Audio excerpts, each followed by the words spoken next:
Section 2.3 Methods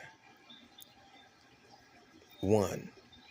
Describe the differences between low rate, intermediate rate, high rate, and roughing trickling filters. The type of trickling filter depends on the projected organic loadings.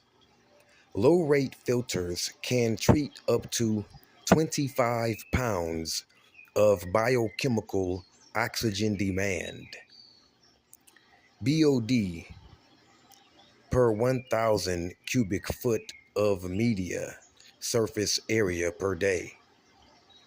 Intermediate rate filters treat up to 40 pounds of BOD per 1,000 cubic foot per day.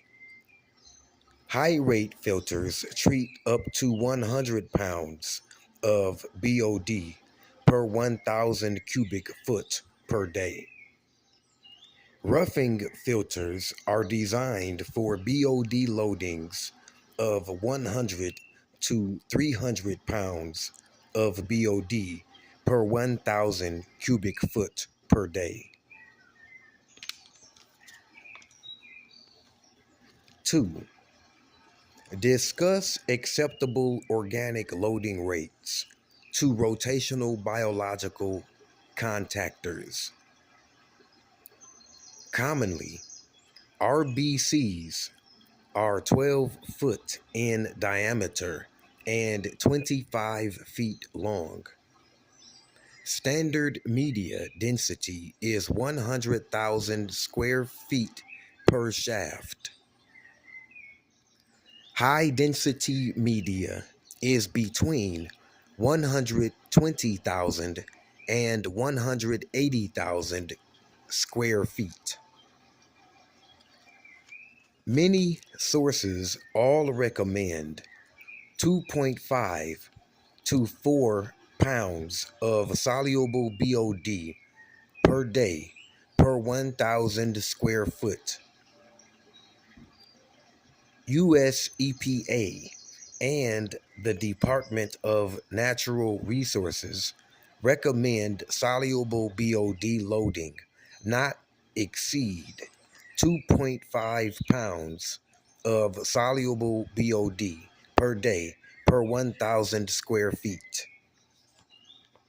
For operators, this is especially important to know because excessive biological growth and biomass weights on rotating shafts will stress and can cause resultant shaft failure. As a result, first shafts are not installed with high density media. Heavy growths on the first stage in the RBC train are usually indicative of high organic loadings. Load cells should be used to regularly measure the weights on the shafts. See Key Knowledge 2.2.1. 3. List ways an operator can control the distributor arm speed of a trickling filter or biotower. A through C. A. Change the recirculation rate. Increased recirculation causes increased flow and increased arm speed, while decreased recirculation results in just the opposite. B. Change the number of nozzles on the distributor arms. Less openings for a given flow would mean a higher speed, higher force, while more openings mean a slower speed, less force. C. Install speed retarder nozzles. Installing nozzles on the opposite side of the distributor arms from the normal flow will act as speed retarders to slow the rotation.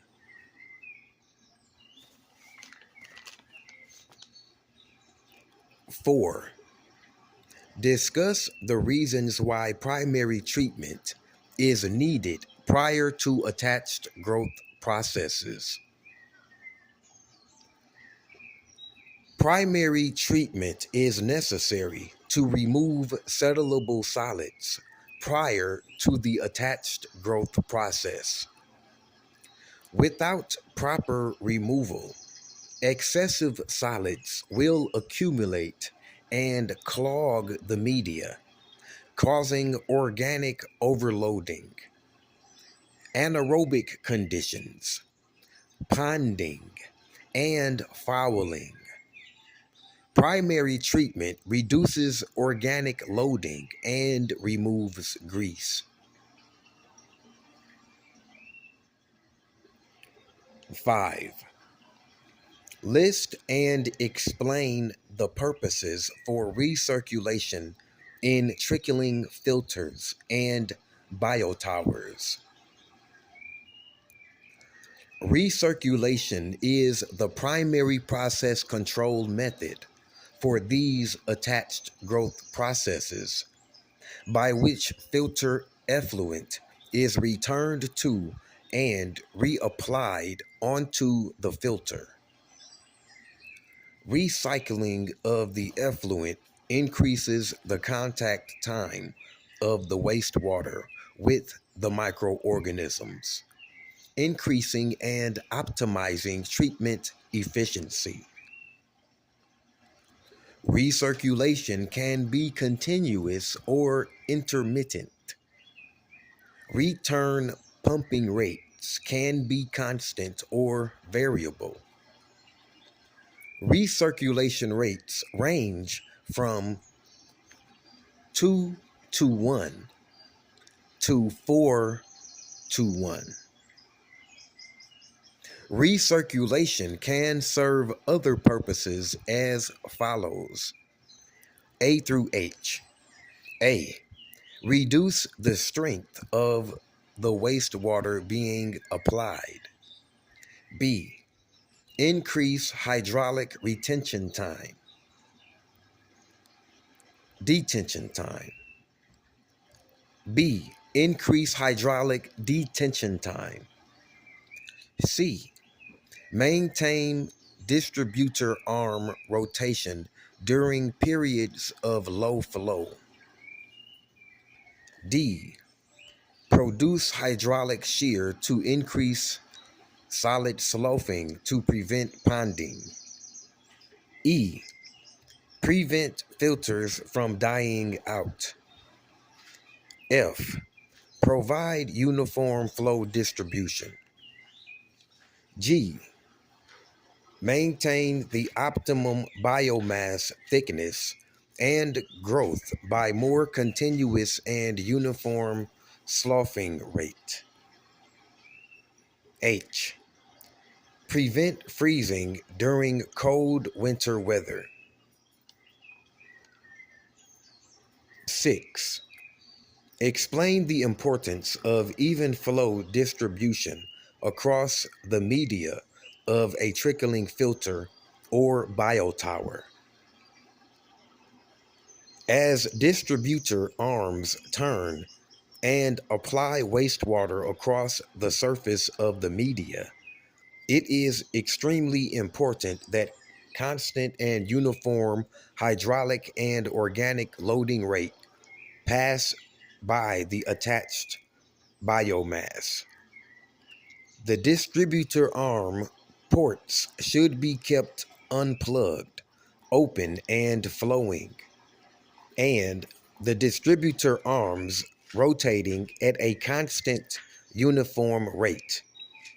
Uneven flow distribution means the media volume is not being fully utilized and reduces treatment efficiency.